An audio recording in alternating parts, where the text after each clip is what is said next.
Hey, what's up everybody? Welcome back to Unparalleled Universe for another action figure review, and today we're taking a look at this brand new Marvel Legends Venom. And this guy was a bit of a surprise because a few weeks ago we saw some leaked pictures of him that were floating around online. A bunch of people actually thought it was fake, but then like 2 days later we saw a bunch of websites have him up for pre-order, and then like a few days after that he started shipping, and before you know it people had this guy in their hands. And then now at this point, less than 3 weeks later, he's already showing up in GameStop. So that is really cool to be surprised by a figure. I'm sure that there was rumors of some type of Venom coming out, so maybe it wasn't a complete surprise to everybody, but I don't think anybody knew that it was going to be a re-release pretty much of the Build-A-Figure that they put out a couple of years ago. So I think that's pretty interesting. But anyways, let's go ahead and get into it, starting with the packaging. I love the way this packaging looks. It's the standard Marvel Legends packaging, but it's bigger, and I love the colors. We have some purple in the background, the black around the outside. It says Venom here on the front, and the figure just looks awesome inside of there.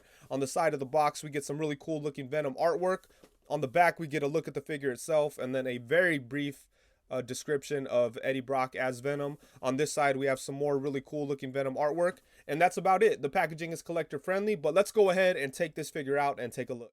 Okay, so here we have Venom right out of the packaging, and this figure's looking really good. I've always been a fan of big, crazy, exaggerated, monstrous versions of Venom, and this figure captures that very well. And just in case you're not aware, this figure is basically just a repaint of the monster Build-A-Figure Venom from a couple of years ago.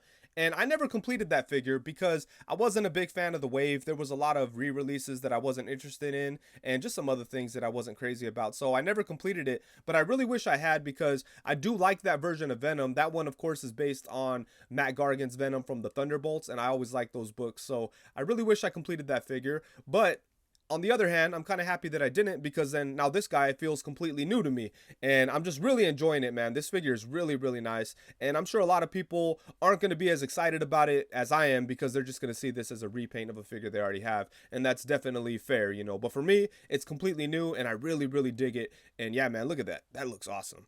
And it's funny, when this figure was first leaked and people started to see it, a lot of people were complaining that Hasbro was just re-releasing a Build-A-Figure which they forced people to buy, you know, a couple of years prior. But I always thought that was kind of silly because this is a whole different version of Venom. Yes, it's a Build-A-Figure, but it's a whole different character. That monster Venom is based on Matt Gargan as he appeared in the Thunderbolts. This is your crazy 90s version of Eddie Brock Venom, or maybe even like early 2000s Eddie Brock Venom. So they're different characters, so I always thought that was kind of a silly complaint. But anyways, let's go ahead and talk about this guy. This figure's looking really good. I love the muscles on him. I love the size. The tendrils are really cool. I love the color on him too. He's very black but has some blue like shades in there, and that really reminds me of old school Venom. So that is super dope. And they did a really good job of fading those colors together, so there's no spots that look too blue or no spots that look too black. So it comes off really nice, and I just love this color. It's probably one of the best jobs I've seen coloring a Venom figure. So they did a good job on that. But let's go ahead and get in close and take a look at some of the sculpted details and some of the paintwork on this guy. So starting off with the head, I think this is a really nice looking head sculpt. I think the teeth look good, the tongue looks good, the eyes look good, the shape is good, everything about it looks really nice. But I do wish there was a little bit of green slime or something in the teeth here. I think that would have improved this head sculpt a little bit. And it is the same exact head sculpt as that Build-A-Figure Venom figure. So I mean, I never like when they reuse head sculpts or anything like that. I think that's one thing they should always change, even if they're doing a repaint. But in this case, at least it still works either way, so I'm fine with it. But it does look really nice, and it definitely screams old school Venom, you know, so that's awesome. And then taking a look at the chest here, the paintwork is pretty nice on mine. It gets a little fuzzy right there, you know, it's not as clean as it could have been, but for the most part, it does look good. Yeah, look at that. The lines are pretty good on this guy. There's just a couple of imperfections like you could see right there, but everything else looks pretty good. Down here it gets a little fuzzy too, but aside from that, I think the spider emblem looks really nice. And then take a look at the arm here. See the shoulder, how it has like a little hint of blue, and then it kind of fades into black very nicely. Look at that. That looks really good. Check out the back of the arm, how it just like black. I mean, how it goes from blue to black like seamlessly. That looks awesome. I love the way that's like the perfect color for Venom. And not many figures get it right, you know, so I'm happy that they got it right here. Look at that. That looks really good. So yeah, not too many details to talk about. He does have clawed hands. And it would have been nice if it would have come with fist as well, but he doesn't. He only has these hands here. And he does have these crazy looking monster toes, which, you know, is a little weird. It's fitting for this style of Venom, but, you know, classic Venom usually has like a sock type of look to his foot. But still, that works. It's perfectly fine. But yeah, look at that. So this is a really good looking figure. I like it a lot. And just in case anyone is curious, you can't really use the Marvel Select accessories on this Venom figure, only because the ball joint isn't the same. Like, as you can see, we've got a big old ball joint on the Venom figure, and the Marvel Select figures have like a very small hole. So they're different sizes. But if you want to get some blue tack or something, you could probably just stick it on there and make it work. So I have this blue tack here. Just stick it in the head there just to make it stick on to see how it'll work. And look at that. I think that looks awesome. Check that out. Damn, that's cool. Too bad this Venom didn't come with a head like this. But yeah, if you want to modify your Marvel Select Venom heads, you could definitely make it work. Because look at that. And it looks extra cool because of how massive this figure is. I just love the build. He's like a big hulking monster, you know. And with that Eddie Brock head on there, it just looks crazy. Oh man, I might have to modify these heads, but I don't have extras and I don't want to ruin them for this. But I just might have to because that looks too cool. Unfortunately, Venom doesn't come with any accessories, so we're going to jump right into the size comparisons, and we're going to start that off by having him hang out with two of my favorite Spider-Man figures. On the left, we have the Mafex Spider-Man, and on the right, we have the Mezco 112 Collective PX exclusive Spider-Man. And then next up, we have him alongside the Marvel Legends Venom from the Absorbing Man Build-A-Figure wave and the Mafex Venom. And then here we have him alongside the SH Figure Arts Infinity War Hulk and the Marvel Legends 2-pack Juggernaut that came along with Colossus. And I wanted to show Venom with Juggernaut here because this Venom figure really reminds me of that Venom Madness comic book from the 90s. Do you guys remember that? Where he was fighting Juggernaut and he fell into some acid or something and then came out with a bunch of heads coming out of his back. Classic stuff. But yeah, this figure reminds me of that, so I wanted to get a shot of them together. Now here we have him alongside the Marvel Select Venom and the Marvel Legends Carnage. And then next up, we have Venom alongside a NECA Alien figure, and that's the Alien that came in the DC vs. Dark Horse 2-pack along with the Armored Batman. And then on the other side, we have the NECA Golden Angel Predator. And then now here we have him alongside one of the Mythic Legion's Ogres, and on the opposite side of him, we have one of Mattel's best figures in my opinion, and that would be the DC Universe Comic-Con exclusive Swamp Thing. Next up, we have him alongside the Marvel Select Rhino and the Marvel Legends Thing. And because these are all bad guys that I loved as a kid, here's Venom alongside the NECA Rocksteady and Bebop. Here we have him alongside the Lightning Collection Lord Dracon and the Storm Collectibles Mike Tyson. And then last but not least, we have him alongside the Marvel Legends Pizza Spider-Man and Marvel Legends Bucky Cap. And I think this Venom looks awesome next to that Spider-Man. I'm sure people are going to get some really cool pictures between them two. And for the articulation, Venom pretty much has the standard articulation setup for a big Marvel Legends figure. And I think it works out fine for him. You could definitely get him in a lot of cool poses, so I'm happy with it. But let's go ahead and take a look. So his head is on a little ball joint, so it can swing around like that. It's on a hinge as well, so you could bring it up to about right there, which is cool. And you could bring it down only to about right there because then his big old chest gets in the way. And then for the torso, you have a really nice ab crunch. Look at that. Damn, that's really nice. And then you could bring his head up to right there. And that looks really, really good. Doesn't really go back too much. It only goes back to right there. But that forward crunch is really nice. And like I said, you use it together with that head. And you could get some really cool poses out of that. So I like that a lot. And then he does have a waist swivel.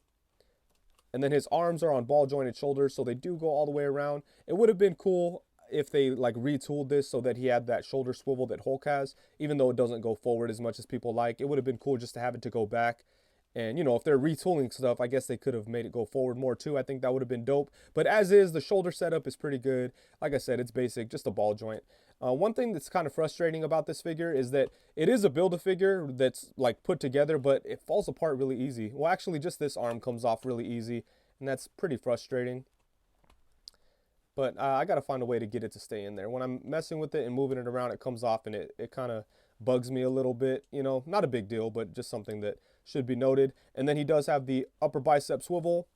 He has a single jointed elbow, which is okay. It gets a decent crunch there. And then he has a hinge at the wrist and a swivel at the wrist. The legs come out to about right there. So that's not too bad at all. There we go. You can kick forward to right there. Can't really kick back too much. He does have the upper thigh swivel. Double jointed knee. There we go. Look at that. That's really nice. Lower leg swivel. He's got a hinge at the foot. He could bring his foot forward to about right there. They could go point his toe down to about right there. And then you have the rocking ankles. So yeah, like I said, a really good amount of articulation for such a big figure. You could definitely get a lot out of this. So I'm pretty happy with it. You could definitely get him into some really cool Venom-like poses. Oh, here's another thing that kind of frustrates me. Like I said, it's a Build-A-Figure that's kind of assembled. So, you know, pieces kind of fall apart. So like when you move his arm out to the side, you could see the back piece here, like wants to come off. So that's a little frustrating. But, you know, again, not a big deal. Just something that kind of caught my attention. But yeah, you could definitely get him into some really cool poses.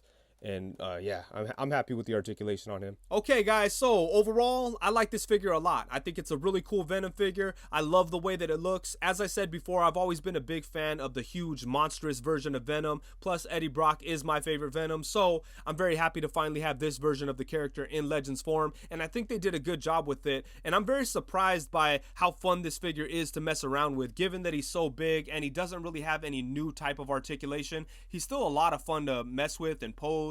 And you could get him into some really cool poses, which is surprising because he's so big and crazy. But yeah, the articulation setup really works for this size figure, so I'm very happy with it. As far as flaws go, I do wish that he came with some more accessories. I mean, with some accessories in general. It would have been really cool if he came with an alternate head that maybe had like Eddie Brock's face like half exposed and then like the other half covered in symbiote, much like that Marvel Select one. I think that would have been dope. And the other thing is he probably should have come with some more hands, like a set of fists. I think would have been great for this figure, and those two accessories would have gone a long way for people, I think. But aside from that, there's no real big flaws with this guy, and I just love it. I love the color of him. I like how they did the black and blue on the darker parts of the figure. I think it looks awesome. And you know, for me, I kind of have an unfair advantage when it comes to this figure because I never built the Build-A-Figure, so I'm experiencing this guy as an action figure for the first time, and that's the big reason why I'm so excited about this guy. I probably wouldn't have been as excited if I already had the Build-A-Figure, even though I like, you know, Eddie Brock's Venom. It would have been nothing new in terms of like action figure, you know, it would have been the exact same thing. So with that in mind, I understand that not everybody's gonna have the same experience as I am with this figure. Like, I'm loving it. I think it's awesome, but I'm sure a lot of people are just gonna be like, oh, it's a repaint of the Build-A-Figure. I already know what I'm getting into. No surprises. But for me, I'm really into it, and I'm very happy with what I have here. You know, I think that's it. But before we get out of here, I wanted to ask you guys a question. What do you think of Hasbro re-releasing Build-A-Figures in this way? Do you think it's unfair to people that already built the Build-A-Figure, or do you think it's kind of cool that we have the option to go out and buy a you know, pretty much assembled Build-A-Figure in one shot for just a little bit more expensive than your average Marvel Legends figure? For me, I like option B a lot. I think that's dope. But, you know, let me know what you think. And what other characters would you like to see Hasbro do this with? I would love to see them do this exact same thing with the Nihilist, because I'm not going to go back and build that figure. Most of the figures in that wave were garbage, and that was like the dark days of Hasbro. But the Annihilus Build-A-Figure is awesome. I would love if they released that Build-A-Figure just in one shot so I could go out and buy it. I'd be so down for that. But anyways, let me know which ones you think that you would like to see this happen to. And yeah, make sure to leave that in the comments. But okay, thank you so much for watching. Please be sure to like, comment, subscribe, and all that good stuff. Thank you very much. Peace.